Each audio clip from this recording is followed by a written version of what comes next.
Welcome to Zen and the Art of Real Estate Investing.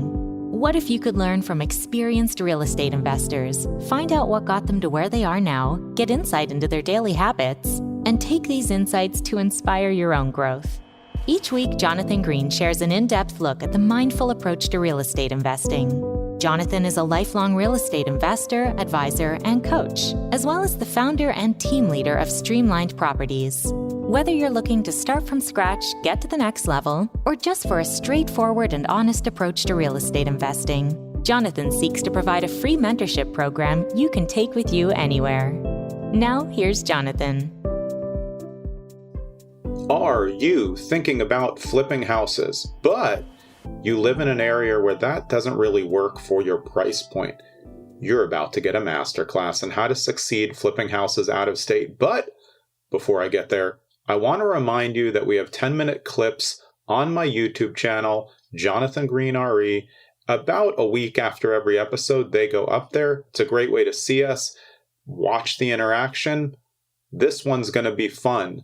Dominique Gunderson is my guest. She's been flipping houses in New Orleans since she was basically a baby in her 20s, and she's still in her 20s, and she's crushing it. She's going to do the masterclass. How to succeed flipping houses out of state. Let's go. This is episode 125 of Zen and the Art of Real Estate Investing with my guest, Dominique Gunderson. Dominique is a 26-year-old house flipper based in Colorado Springs, investing in New Orleans, also a rental property owner who has scaled up this portfolio very quickly. I'm excited to talk to her. Dominique, welcome to the show. Thank you so much for having me. Super excited to be here. Yeah, I'm excited to talk to you. And like I was just saying in the pre-call, I think that, your age range at now 26 is really hopeful to younger people, but also to everybody who maybe didn't get started. So when was the first time that you remember being interested in real estate as something that could be an asset? Yeah, so I first got interested in real estate in high school, actually. So I was probably like 15, 16, around junior year. And, I was just kind of doing the typical ending of high school years, like research as far as, okay, am I going to go to college? If not, what am I going to do? What sort of field am I interested in? And it coincided really well with my mom. She was in the process of buying her first property to live in. So my parents did not grow up owning real estate. I did not know anything about real estate or what that meant. But she happened to be in that process right around my junior year of high school. So I got really interested through going through the process with her. And it was around 2011, 2012. So we were in that season of the market where there were a lot of foreclosures and short sales that were still following up from the crash. And so that was the type of property that she ended up buying, which is really what piqued my interest because she bought like a short sale, fixer-upper at a discount. My brother and I started helping her fix the property up and just doing little tile jobs or flooring or things around the house to kind of add value. So it was through that whole process that I'd say I got hooked and just decided that, college isn't for me and I'm going to just go into this thing full time once I graduate. Yeah, that's really important because I've been saying a lot lately that I wish that kids knew about real estate early. You fortunately happened onto it. I did because my dad was a house flipper and I was in properties, but I really feel like this is something, especially financial education, that if kids knew earlier, they could make an informed decision now. Do I want to take on all this debt from college or do I want to get to work on something where I can create my own hours and then create scalable income if they understand? When you first were watching your mom do the process, were you thinking this could be a business or were you just kind of like, real estate looks cool because you were young? Yeah, no, it was definitely a combination of just kind of like hearing about it and seeing it from social media and the TV shows and kind of the more dramatized versions of house flipping. So I was aware of the idea and then kind of practically seeing it play out is really what sparked my interest to just say, whoa, this is crazy. We can buy something at this price, add a little bit of value, put in a little bit of sweat equity and make this profit margin off of it in a super short period of time. So that spurred my interest, which actually made me start doing my own research. I started getting really into it, even in high school, just researching in the area that I lived, who's actively doing this? Who are the big players? Looking at properties that, had been flipped, recently purchased, and then resold again, and just like getting an idea of the margins and the numbers, and just kind of doing my own research. Yeah, that's very rare, though. I mean, were your friends like, what are you doing? This doesn't make any sense. Like, let's go just to the movies or something. Yeah, exactly. It was funny. I've always been super entrepreneurial and just into that kind of stuff, and also very aware that like I was the minority and not many other people had any interest. So yeah, it was kind of lonely, I guess, in that sense of just, knowing my path, knowing what I wanted to do, having something lined up, which is where I started working as soon as I graduated. So like just kind of being prepared in that way I was definitely the minority in my school, my friend group. Yeah. But, I'm looking back, like those moments of awkwardness or like kind of feeling alone in it are like so worth it, just to see kind of where I'm at now and what I've been able to spend my time doing, like you said, instead of just having a good time, getting into debt, like, and wasting your younger years, Yeah. Was there anything that you saw? I mean, like social media, even then, was really popular, obviously. There was the shows.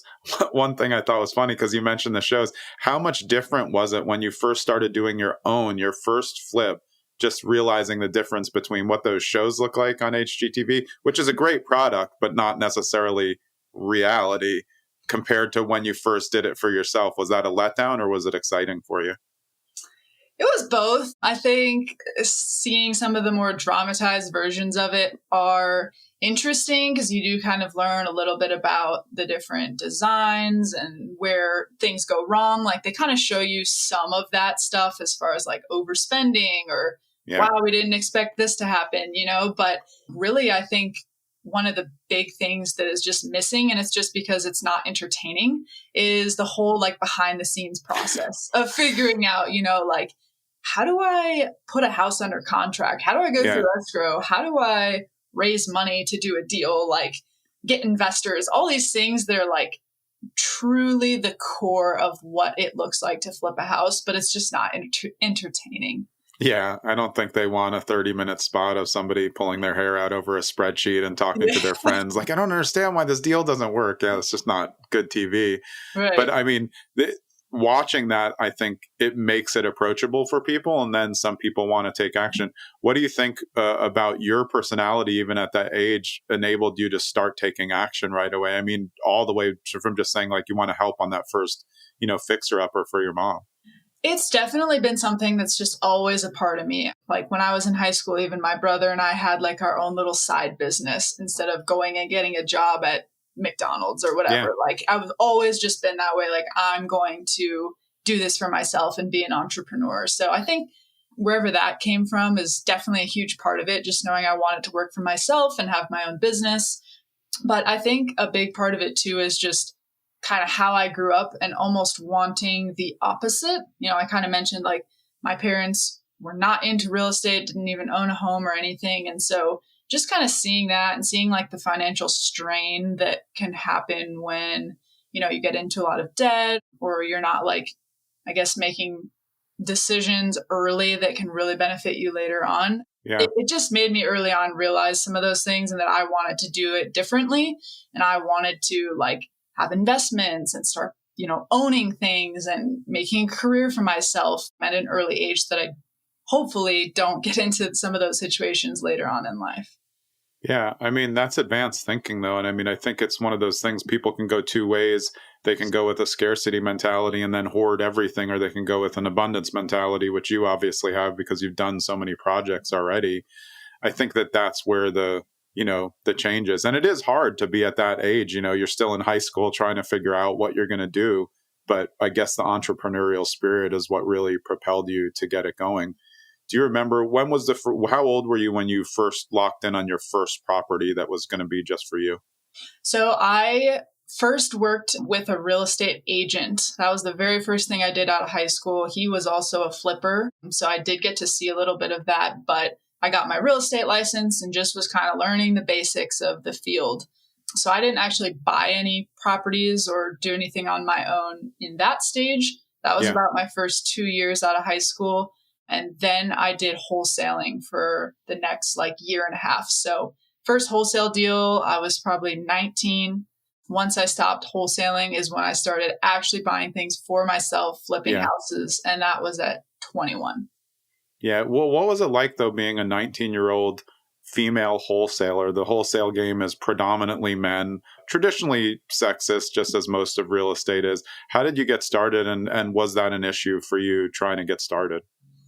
Yeah, it was super funny, to be honest. I just have so many stories and fun conversations that I had with sellers or buyers who are on, the other end, just like, who is this? Like, this is not who I'm expecting to show up at this appointment or sell me this house or whatever. So it was really funny. I think it motivated me a lot because I just felt like an obvious underdog in that sense and just kind of ready to prove someone wrong. Like, yes, I am the one that's showing up to this appointment. I am going to buy this property, So, but yeah, there was a lot of that. It was very obvious, especially because I was doing this in Los Angeles, which is just like a really high-end, expensive market. So I wasn't just dealing with like, $50,000 houses. These were like $500,000 to $1 million properties. And so that kind of raised the bar a little bit more to, be on the top of my game, speak like I knew what I was doing and stuff like that.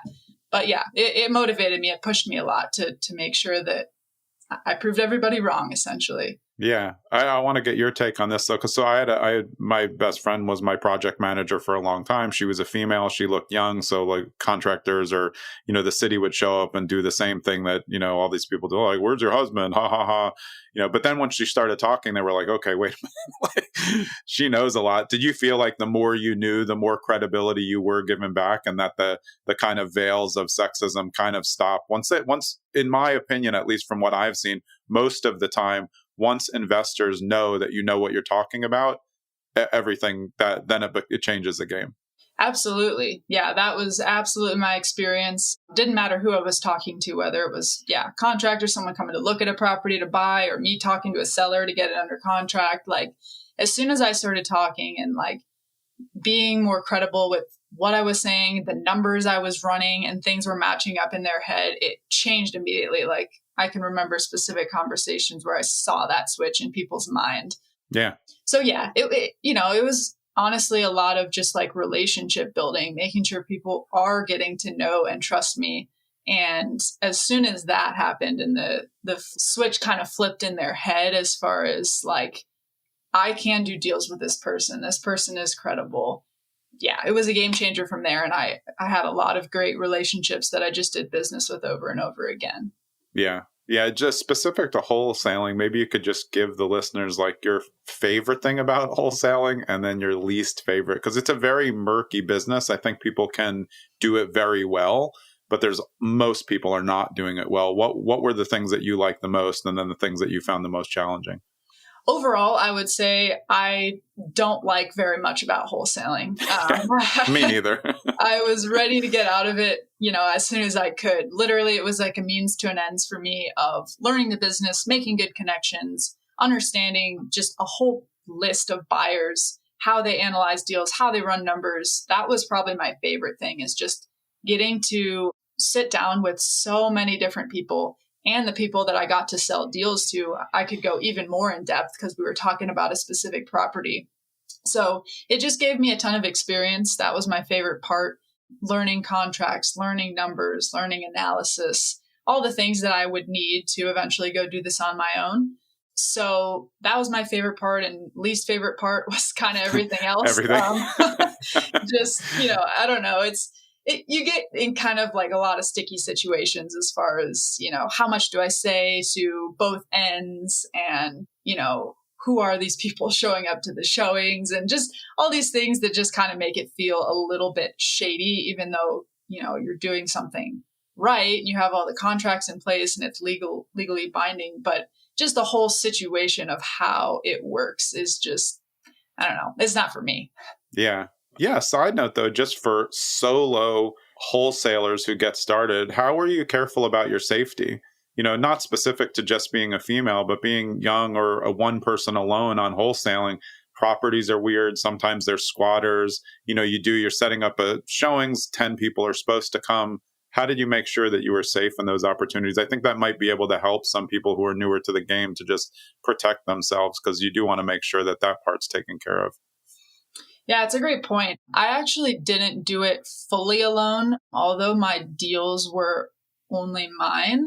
It was a really interesting setup, but it was almost like a real estate agency or like an office for agents where everybody's kind of under one brokerage umbrella, but doing their own deals. Yeah. It's kind of similar to that, but for wholesaling. So I, had a couple other people around me that were doing the same thing.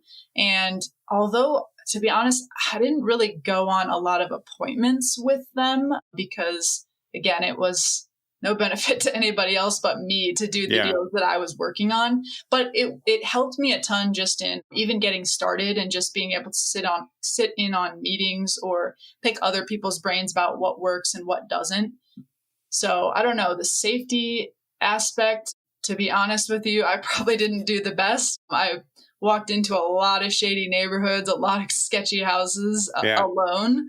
I don't know what the best solution to that is. I mean, you could always take someone with you, but I will say I did usually at least meet either a buyer if I was going to show the house or a seller that if it was a buyer I had previously met and I knew them in person, or if it was a seller, I at least had like a lot of conversation with them leading up to the appointment to where I felt decently comfortable about who I was meeting there.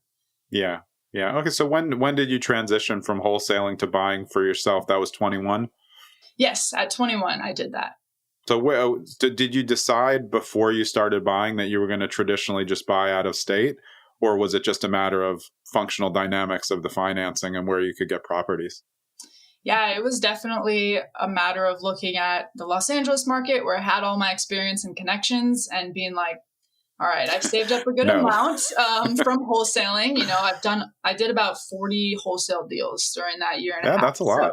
So I had saved up a lot, but not a Los Angeles purchase price amount, to do this on my own. Because my idea when I first started out, whether this was right or wrong, is I just wanted to do the deal completely on my own. I didn't want to have lenders. I didn't want to use hard money. I just wanted to take my own risk on myself. So I was really looking for a market that I could be all into a property for 100, 150K for my first couple of deals, just to use my own cash. And that just wasn't Los Angeles. So I started looking out of state just out of necessity. And how did you come upon New Orleans as the landing spot? So New Orleans is actually the market where my dad and his wife live. So it was honestly the first out-of-state market that just came to mind. I didn't know anything about New Orleans. I actually had never even visited them there at that point when I had made that decision to start looking into it. So I didn't know anything about it other than it was way more affordable than Los Angeles. And I had somebody there on the ground that I know and trust. That's huge. I mean, so the way that I've described it to everybody to make a list if they're looking for markets, and I'll get your take on it, is make two lists. One is every place you've ever lived, and that's a great one. You at the time, only 21, not going to be a ton on that list. Right. And then list two is where your closest friends and family live that you trust to put eyes on a property, because then at least you have a competitive advantage. Did you feel like, one, having your dad there, he could go look at the property, plus he knew the areas that could help you as you started to figure it out well? That was part of it, right? Absolutely. And especially now that I've been invested there, you could pull up stats and data from, all different types of where's the price increase the best over the years, population growth, all these different stats. And New Orleans is honestly a lot of times not the top or anywhere near the top of those lists. But there is money to be made in real estate in almost any major metro market, or even sometimes not a major metro, but just a place that people are living, people are building, infrastructure is there, So for me, it was never about is New Orleans the best place to invest? It was all about the competitive advantage on the ground. Yeah. And I think you made a great point. Almost any place can work. And I don't think that the data tells the full story. The more that you're personally invested in an area and know the area better, that is your competitive advantage. So you can invest in the market no matter what. because you know what things are supposed to cost. I feel like I found that traditionally, I'm in New Jersey, but we found that a lot in the Philadelphia market just because it can change block by block. So somebody who's never been there may say, oh, look, the values like 5 houses over look good. And you're like, no, you don't know what's in between those 5 houses. Is that what you've come to know about New Orleans now? If somebody tells you an area, you're like, no, that I know where the value is, that price isn't going to work. Absolutely. Yeah, it's very similar to what you were talking about. There's certain like areas or cities that's great, but you got to stay away from these 3 streets, and until you have familiarity, obviously I've gained that myself. And now I know like every street, every city that I want to buy in. But even just having, like you said, somebody on the ground who's at least decently familiar with those things to tell you that, or watch out for this area or this zip code, that was huge for me just starting out, looking at something on the computer as I was doing analysis from afar, but having someone to tell me like, hey, don't even look at that area. It's dangerous or whatever. Yeah. Absolutely. And I feel like making friends with somebody who's on the police force or in a community service organization will tell you much more than city data, which city data is great, but it's like taking national real estate trends and applying them to locality. That doesn't make any sense. You would know better. Someone will tell you, well, housing doesn't look good for the market. And you're like, I've just done 7 flips. I won on every one. It's just like these things aren't relevant. Right. So when you went into that first, you were going to use your own money, you were planning on just flipping at the time. Were you thinking holding, or were you just wanted to generate more of a snowball than you already had created? Yes. At the beginning, it was going to be my income generating activity. It was going to be my full-time job, like all of that. So I was looking for active income. Rentals was on my mind, but it was like several years down the line on my mind. Yeah, you're really going in like little pockets. First, it's the wholesaling to create the money to get to the flipping, then flipping to create the excess income that can keep flipping. But also then we always say like, yeah, maybe at least in the beginning, 1 of every 5, just try to hold it and you can. How many flips in were you when you first got your first one to hold?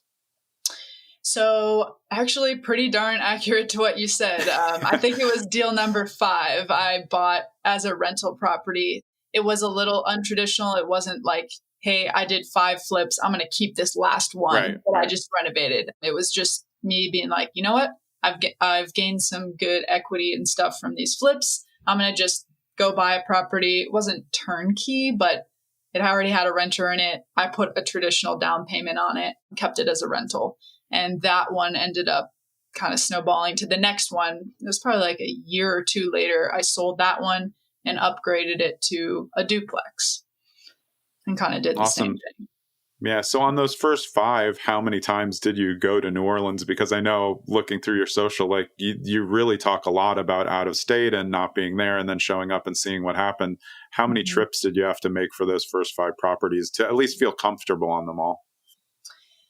To be honest with you, during the beginning stages, I probably went to New Orleans less than I do now. And it's just a scale thing. I run like 10 plus flips at a time there. So there's just a lot more going on, a lot more moving parts and things that I feel like I should have eyes on. So now I go like once every other month. In the beginning, I probably went once every 3 to 4 months. So a little less often. But I also did go several times at the beginning before I even had a project underway, just to like drive the streets, drive the cities and areas that I was looking into, like on a map from the computer, and just really familiarizing myself. So I went a couple times up front, a couple times through each project, and now I'm a bit more consistent with going. Yeah, specific to New Orleans, is there still, holdover reconstruction from Katrina that's needed in areas that plays a role in where you're looking to invest? Not so much from Katrina. There is still some in the area, but it's pretty minimal. Yeah. To be honest, a lot of that construction is done, but we did have a major hurricane in 2021 that definitely still has effects in the area. It was, like literally every property I bought in 2021 and 2022 were projects that unfortunately had got destroyed from the hurricane. So every time that happens, you kind of have like several year period where it's just rebuilding, and like every destroyed house, that's the reason for it being destroyed. But honestly, even now, like I'm seeing less and less and less from the 2021 hurricane. So you can imagine, Katrina being like 20 years ago, there's just not a ton of evidence left behind. Yeah, I was living in Florida when Hurricane Andrew hit in the 90s, and Miami was just decimated, and it was a long rebuilding project. Are you considering, though, now that with those two major events, has that ever turned you off on New Orleans as like, hey, we've been in these two, Katrina and then another giant hurricane? Is that something that you think about? Absolutely. It's definitely, in my mind, not an if, but a when of when the next hurricane is going to happen. It's part of that area. Yeah. Insurance costs are extremely high because of it. So I am more so just play defense on that part and just making sure I have proper coverage on everything I buy, that nothing is ever just sitting like up at risk. For the rental stuff that I am keeping and holding long term, I pay a lot more attention to flood zones and areas that have, a history of being more at risk and just staying away from those areas. Yeah, like you said, that's what insurance is for. Of course, it's a pain, but it also creates another competitive advantage where if that's going to scare other people away and you already know it better, you're going to be able to get better deals in the area. Absolutely. Yeah. And it's getting less and less, or it has over the years as insurance rates have increased, because you just see like this massive hike when there's, a disaster and all the companies go bankrupt and leave the area, which is exactly what happened. So rates are really high right now. They're still coming down. But before the 2021 hurricane, New Orleans was an insane cash flow market. Like that first rental I ever bought, my note was $600 and my profit each month was $600. So it was like, whatever your note is, double that, and that's your rent. Like just crazy, that you couldn't get in a market like Phoenix or somewhere that has extremely low risk and low insurance. Yeah, and the price point has stayed pretty steady, at least because there's neighborhoods where you can still pick up properties at these good prices. Hey, it's Jonathan. This is a brief interlude from the episode so I can talk to you about the fact that my real estate team, the on-market version, we just changed brokerages. So now we're at Real, which is Real Broker, LLC, and it is a progressive brokerage. We're super excited to be there. And one thing about what we do is we are an on-market, investor-friendly real estate team. So you're probably here because you're interested in real estate investing or you're an experienced real estate investor. We work with hundreds of real estate investors because we are focused on understanding investor dynamics. 99% of real estate agents don't understand what investors are looking for. We do. It's my background, and I bring it to my team every single day. So if you are looking for investor assistance in the state of New Jersey, we have you covered. Parts of New York, good. A little bit of a part of Nevada, all good. Also, if you don't know an investor-friendly agent in your area and you need help, just reach out to us. We will connect you. We have investor-friendly friends who are agents all over the country. Let's get back to the show. What's your traditional buy price for a flip now, 2024 range? So I just kind of switched over after last year. Last year was a really tough year on the flip side, especially Q3 and 4. But historically, like the last 3-4 years, I've always been buying flips with a resale value under $200K. So I was staying in that first time home buyer entry level, which means my price points were $100K and under on the purchase. But now, after seeing what happened in the market last year, anything that I buy for a flip has to have a resale value $250 and up.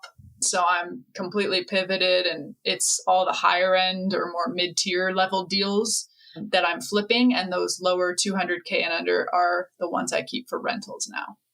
Oh, yeah. You're going to have better scale on the rentals there as well.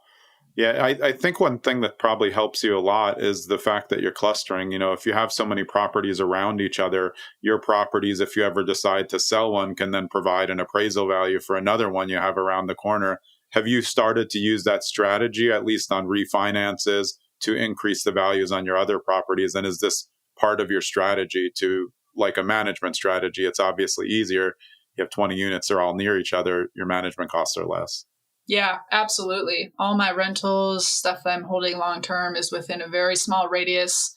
Most of them are in like the same zip codes as each other, or there's only like a couple of different zip codes between them. And exactly what you said too, even on the fix and flip stuff, like my marketing and target areas of where I'm buying are so close together that like pretty much every time that I get an appraisal, one of my previous flips is, or two of my previous flips are the comps on there. Yeah. So like I always have a very good idea of what we're going to be reselling for, because I just resold another one that's exactly the same. Yeah, that's really important. I don't want the listeners to miss that, though, because if you say you have 5 properties around each other, and like you were saying, you're going to sell one, you've just provided the comp for the others, assuming they're all similar, whatever they are, 3 beds, 1 bath, something like that. And you can keep doing that. And then what's really important is the last thing that you said is it makes it much easier for you to know your out value. You're going to have very little, plus minus there. You literally just sold almost the same house. So like, okay, well, this is going to go a little more if the market's hot, or maybe takes a couple weeks less to sell. Has that helped add, like, I guess, less risk to the business, knowing what you know and then having the properties there?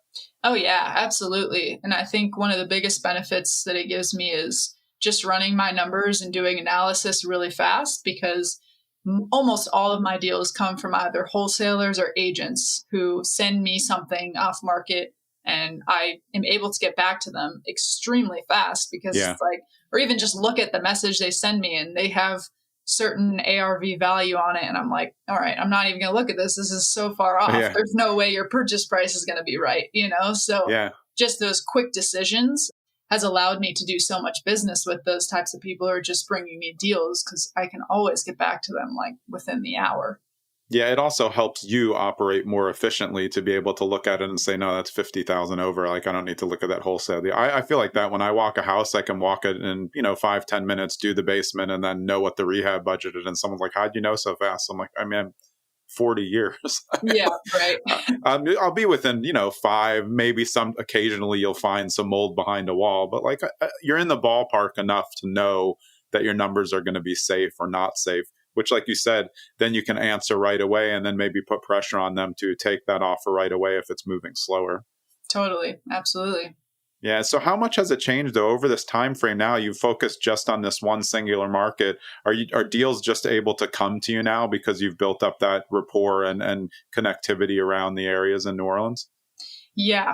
I don't do any marketing of my own, any paid outbound calls or mail or anything like that. So yeah, everything that comes to me is just through relationships, people that I've done a lot of business and deals with before, that kind of like you just said, you kind of can put a little bit of pressure in a sense to take my offer and do business with me again, because we have a history of really great transactions together, and it's just easy and people like that. So that's been a big competitive advantage for me too over the years, doing business with a lot of the same people. Yeah, but what also a huge savings to not have to be able to spend on this outbound marketing. I mean, it appears like even though you're doing 10 flips at a time, you're not trying to be a conglomerate. You're still being you. And if you were to go out marketing, you'd end up with like 100 options. You wouldn't be able to keep up. Right, exactly. Yeah, and I did do that for a little bit, probably my second or third year into this. I tried it. I tried the cold calling route and hiring callers, and I tried mail and a bunch of different things. And I bought deals from them, no doubt. But, that was also a little bit earlier on when I had less of a track record with people and less deals under my belt in those relational, statuses that I get all my deals from now. So, it kind of worked at the time, but now it's something where I'm able to segue out of it a little bit because I just look at so many deals without doing that. Yeah. Well, you hit the nail on the head is the relationship part. I mean, I do think it's important you throw out some marketing. It helps you develop relationships that then can mushroom later. But at some point, you want to shut that faucet off and just deal, because then every deal that comes from a relationship has a higher probability of being better. Right. So the better relationships you build, the more, if you've done 8 deals with someone and someone says, hey, I have overage on my wholesale. Do you want this one? It's good. You just say yes. Like you already know that it's good. And then again, that creates a more efficient business for you. Have you bought any properties outside of New Orleans? Not to invest. I've lived in a couple of different areas that I've bought primary residences, but not investments. Yeah. But wait, now you're going on the road, aren't you? I thought I saw that you. So tell us Yes. about that, because I think that that is part of the kind of life that I think people are looking for when they're thinking, hey, real estate investing, not just financial freedom, but freedom to move around. So tell us a little bit about that, because I also think that's an investable asset, though, as well, the actual transportation, vehicle, home thing. So yeah, give us info on that. It's really interesting. Yeah, for sure. So yeah, a couple of years ago, I moved full time to Colorado and love it. I love the fact that, kind of like you said, it's not just about the financial freedom, but it's the time freedom. I don't have to live where I invest. And so kind of just got to that point. My husband and I had been thinking about doing this for a while, where it's like, you know what? We already live somewhere else. Might as well just go wherever we want, just travel and have a good time. So Yeah. yeah, we just recently bought a travel trailer, like a little RV that you pull behind a truck. And we're going to go journey for, we'll see if it's longer, but at least a year we've committed to. And we're just going to go around the US and, work remotely, continue doing everything I do now from here in Colorado, but just wherever we are. So it's going to be an epic adventure, and, just see what kind of experiences and people we meet. Like, I'm super excited actually to go around the country and look at different markets and meet different people who are investing and flipping and doing rentals in different areas, and who knows what that might bring as well. Yeah, I mean, you may find another market, obviously meet other investors along the way who could be partners, JVs along the way.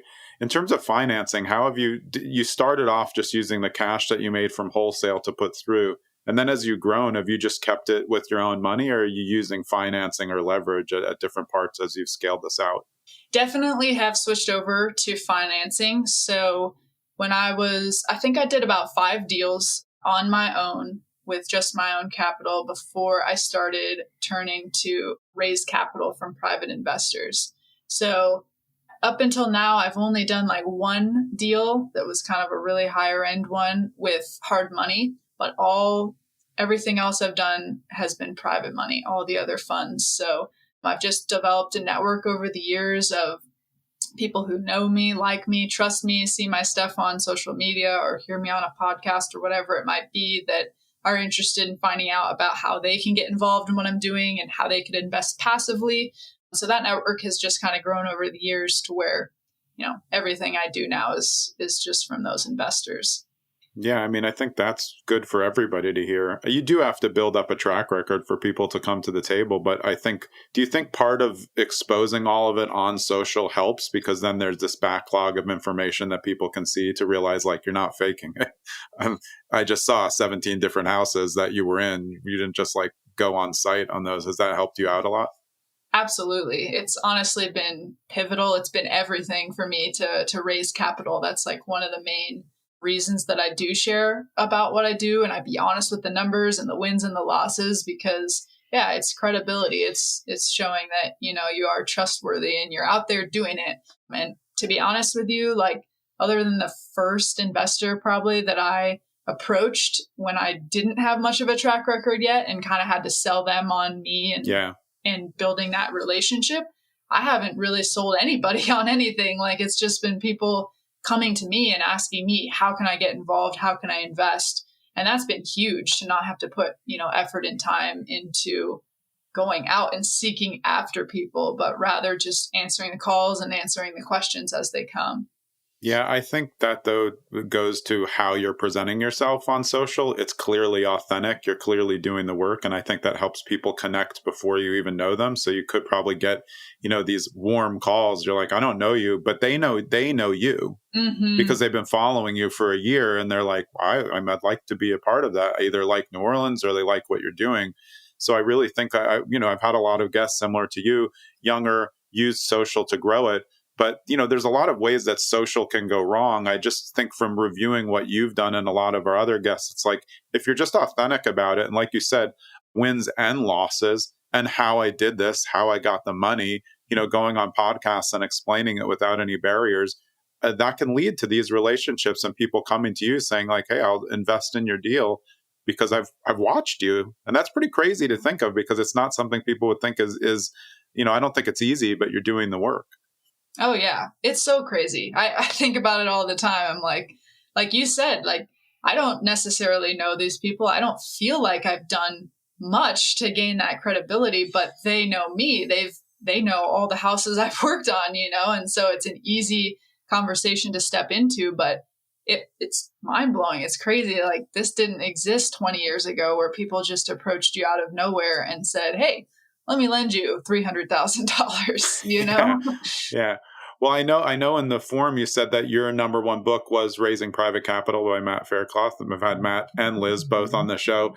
When you decided that you wanted to get money from other people, did you read the book and then start to put it into play and kind of work with your network? Was that something that kind of helped lay the groundwork? I found like that book and other books similar to the Bigger Pockets book are like amazing groundwork. They set the whole stage for you so you can just go in and start to test it out and see what works. Yeah, absolutely. That's exactly what I did. I was around that deal 5 mark and I was like, okay, I want to scale and now I want to do 5 deals at once. I can't do that on my own. What's the next step? And so I read that book, and not only was it a great ground, like laying the groundwork for the paperwork you need and how to do this legally and, the types of conversations and questions that people are going to ask you, but it was just like motivating and inspiring to be like, okay, here's what I got to do. Like, this isn't that hard. This is just, it's showing me exactly how Matt had done it and examples, and okay, I can go do that, So literally it was like very motivating for me to just start having those conversations. And after I read that book, I started reaching out to like everybody I knew. I started having those conversations, sending the emails. And I think it was within like 2 months from then, I had my first private lender that funded the next like probably 10 deals that I did was just with that one lender. Yeah, I think you have to read it and then find somebody who said like, it's really not that big a deal. You're just going to ask someone, what's the worst that happens? They say, no, thank you. But Right. Also, you're usually saying, I want money because I have this project. Here's what it looks like. Here's the numbers. And you had already had 5 done at that time. Like, the numbers. So I think that's where it changes. There's a lot of people who will say like, hey, do you want to invest in my deal? They're first time investor. It's like, well, Right. that's not attractive to me. That's not a good investment from the investor side, but it's really smart the way you did it to get to 5. And I think most people now, well, not most, there's a subset of people who want to get there quicker.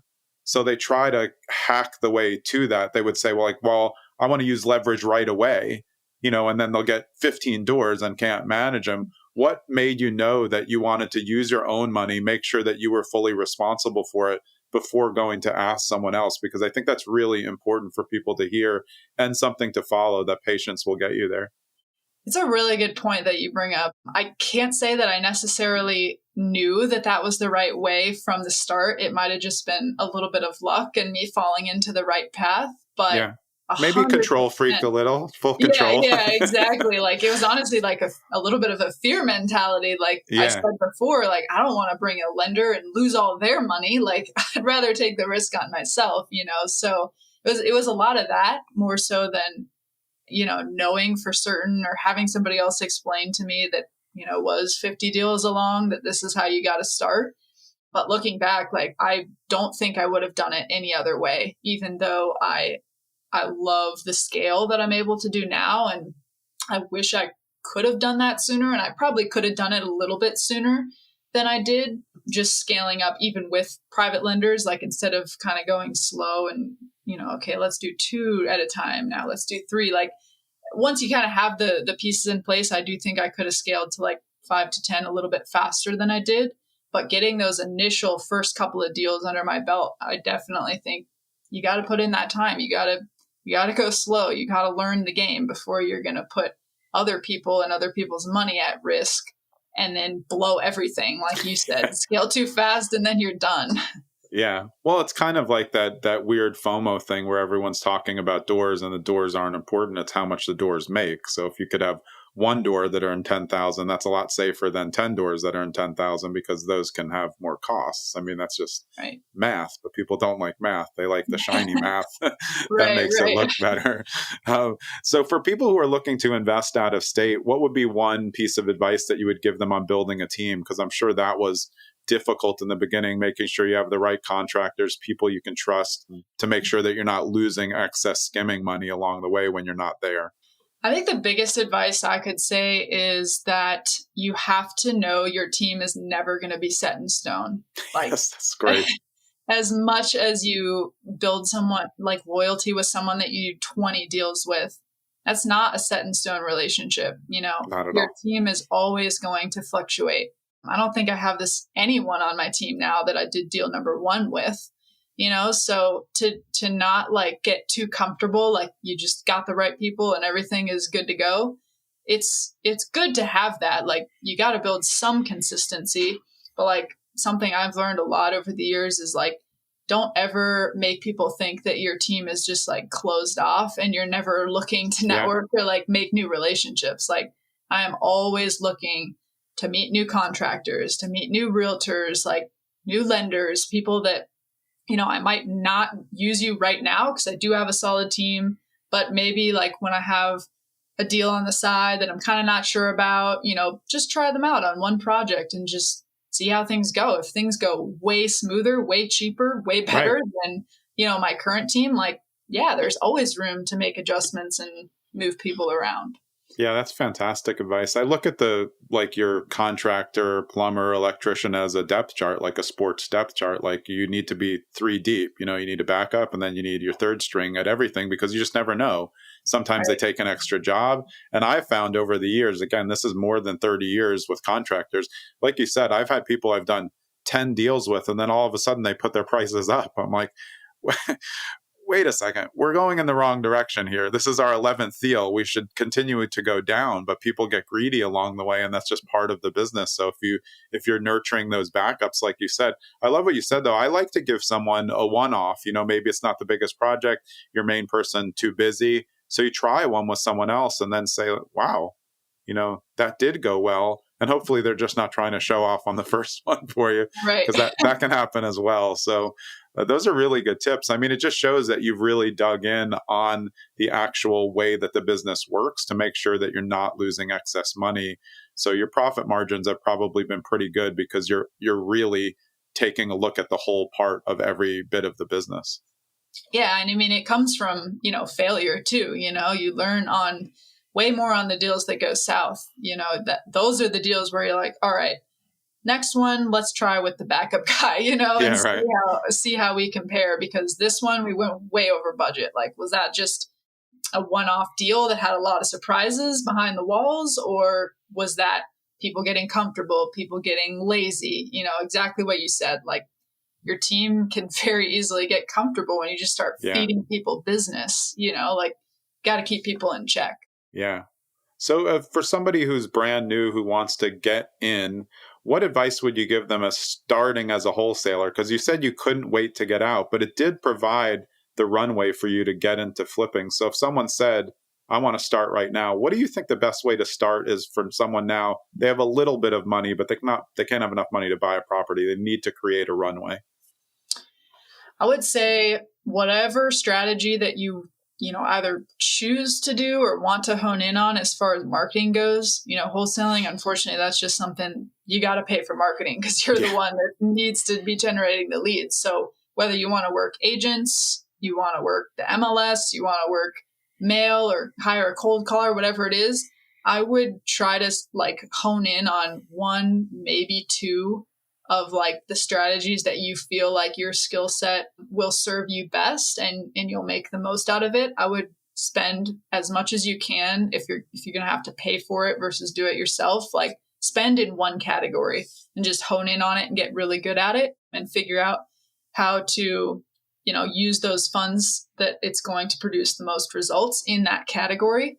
And while that's going on in the background, whether you're doing it or you're hiring it out, I would spend a lot of time, like just as much time, building your buyers list, building good relationships with people. I built so many relationships with other investors, like honestly, before I had a deal, just kind of talking like, yeah, I'll send you a deal. Like, I got something coming, but like I knew I would.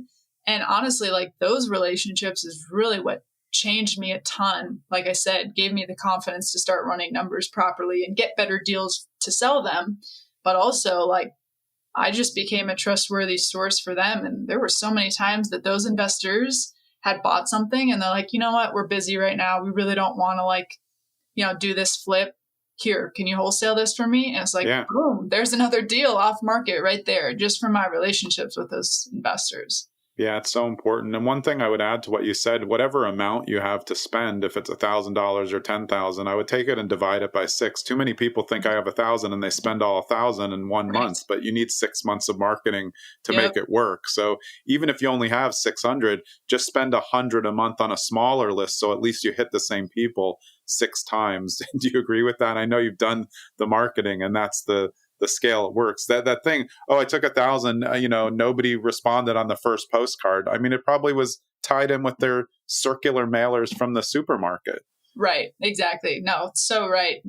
The deals all come in the follow-up. I mean, very, very seldom do you call somebody and they're like, yep, I want to sell my house. Come sign the contract tomorrow. Like, no, it's all in the follow-up. You follow up every single month, and on month 4, they sign the contract. Exactly. Right. But that first person would have just said, oh, this doesn't work. Real estate investing, stupid. And then whoever's else's marketing on the back of their marketings will get 5 deals in 6 months. Yep. Absolutely. Yeah. Amazing. Dominique, is the best place for people to find you on Instagram, which is Dom_flips_NOLA. Yes. Yeah, that's a great place to find me, connect, shoot me a message if there's questions or something I might be able to help with or answer. I'll definitely do my best to do so. Awesome. And when are you guys taking off on the journey around just checking it all out? Really soon, in I think it's 8 or 9 days now, March 1st. Awesome. Yeah, so it's coming up. Yeah, so by the time this airs, you'll be out on your journey. We're recording on February 21st. This will come in at the end of March or early April. So you'll be on your journey. Is there any one place investor-wise that you're looking forward to checking out while you guys are on the journey? That's a good question. I know a ton of people and just have a lot more familiarity from having gone to places on the West Coast or just more Western states. Yeah. I have not explored the East Coast hardly at all. And so I think I'm really excited. I mean, just to go there and see it, but I'm really excited to just learn more about that area, just kind of see it firsthand and see just different markets, meet people. I don't know a whole lot of connections on the East either. So that'll be a really fun one.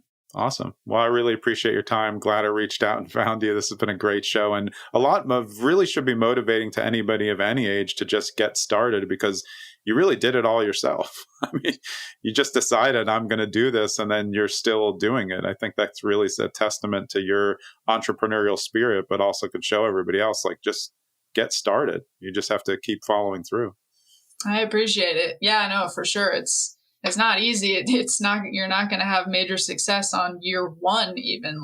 It's going to take years, know that ahead of time before you go in. But the couple years in, creating financial freedom for yourself, time freedom, there's nothing better. So it's totally worth the grind. Yeah, well, that's a perfect place to finish, because financial freedom, what really people really want is what you said. It's time freedom. That's what it creates. Awesome. Thanks so much for your time. That was Dominique Gunderson. I'm Jonathan Green. We'll see you next episode. I hope you enjoyed that episode of Zen and the Art of Real Estate Investing with me, Jonathan Green. And I just want to remind you, and this is always an uncomfortable part, I don't want you to think that I'm begging for you to subscribe, follow, do whatever you have to do for the podcast, leave a 5-star review. But if you like the podcast and you think it adds value in the real estate investing sphere, then just do me a personal favor. Like the podcast, follow it, share it when you can with your friends, and be so kind as to write a 5-star review if you believe it deserves a 5-star review up against what else is out there. I would really appreciate it, and I hope you keep listening.